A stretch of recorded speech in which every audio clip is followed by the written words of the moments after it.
Radio Alise Plus programmu turpina ziņas bez robežām, studijā Juris Saukāns. Amerikas Savienoto Valstu prezidents Donalds Trumps pagarina pamieru ar Irānu. Mērķis esot dot šai valstī vairāk laika sarunām. ASV armija turpinās Irānas ostu blokādi. Trumps pagarināja 2 nedēļu pamieru, vien dažas stundas pirms šodien noteiktā beigu termiņa. Imigrantu skaits Eiropas Savienībā 2025. gadā pieaudzis līdz rekorda augstam līmenim. Tas sasniedzis 64,2 miljonus par aptuveni 2,1 miljonu vairāk nekā gadu iepriekš. Par to liecina Berlīnes Rockwool fonda pētījuma dati.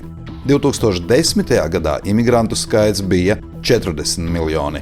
Vācijā joprojām ir lielākais ārvalstīs dzimušo iedzīvotāju skaits visā blokā – gandrīz 18 miljoni, no tiem 72% darbspējas vecumā.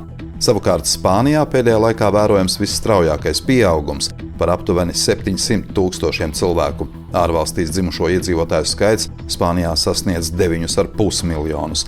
Kā norāda viens no ziņojuma autoriem, Vācija joprojām ir galvenais migrantu galamērķis Eiropā, gan absolūtā izteiksmē, gan lielā mērā arī attiecībā pret Vācijas iedzīvotāju skaitu. Ukraina atsākusi Krievijas naftas pārsūknēšanu uz Ungāriju un Slovākiju. Kā paziņoja Ukrainas enerģētikas nozares pārstāvis, esot pabeigti Krievijas uzbrukumā bojātā naftas vada družba remonta darbi, Eiropas Savienības valstis savukārt vienojušās atbloķēt 90 miljārdu eiro aizdevumu Ukrainai un noteikt Krievijai jaunas sankcijas. Šis lēmums ir jānoformalizē, saņemot rakstiskus apstiprinājumus no katras bloka valsts.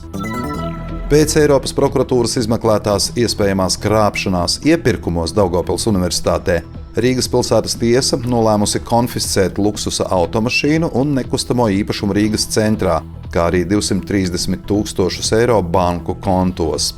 Izmeklēšana attiecas uz aizdomām par krāpšanu, kurā iesaistīta personu grupa, to skaitā augsta līmeņa valsts amatpersona saistībā ar Eiropas sociālā fonda finansējumu, kas bija piešķirts Daugavpils Universitātei. Konkrēti runa ir par specifikāciju viltošanu publiskā iepirkuma procedūrās un izmaksu uzpūšanu. Tā radīti zaudējumi vairāk nekā 300 000 eiro apmērā Eiropas Savienības budžetam un vairāk nekā 54 000 eiro apmērā Latvijas valsts budžetam.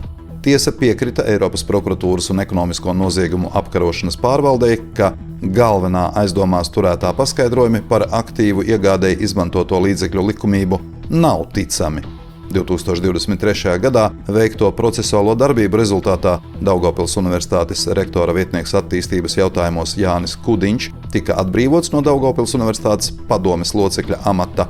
2 citi padomes locekļi no amata atkāpās paši. Rīt mācību laikā Ludzas un Rēzeknes novada iedzīvotāji saņems šūnu apraides paziņojumu. Par to informē Nacionālie bruņotie spēki. NVS un Valsts ugunsdzēsības un glābšanas dienests vingrinās savstarpējo sadarbību dažādās krīzes situācijās. Šūnu apraides ziņās būs redzams šāds teksts.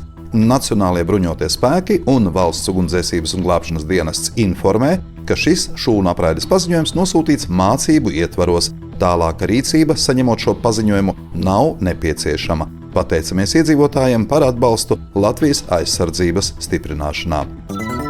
Tuvojas 10. maijs, māmiņu diena. Vienības nama koncerta zālē šajā dienā 3:00 notiks koncertu uzvedums Ar tevi sākas no sākuma viss. Piedalīsies vokālā studija Pērlītes, deju kolektīvs Pienupīte, folkloras ansamblis Dzīsme un folkloras kopa Svātriņa. Ieeja bez maksas. Sagaidot māja svētkus, sestdien 2. maijā patriotiskā fotoizstāde Sarkanbaltais maijs poļu identitātes ainavas tiks atklāta Daugavpils Poļu nama galerijā. Atklāšana iecerēta 2:00 Izstāde atspoguļo Daugavpils poļu maija svētku tradīcijas un to nozīmi kopienas kultūras dzīvē, izceļot gan vēsturisko atmiņu, gan mūsdienu kopības sajūtu. Fotogrāfijas veido vizuālu stāstu par poļu identitāti, tās simboliem un tradīciju nepārtrauktību pilsētas vidē. Studijā bija Juris Saukāns, par ziņu bez robežām satura atbildes Alise Plus projektu finansē Mediju atbalsta fonds no Latvijas valsts budžeta līdzekļiem.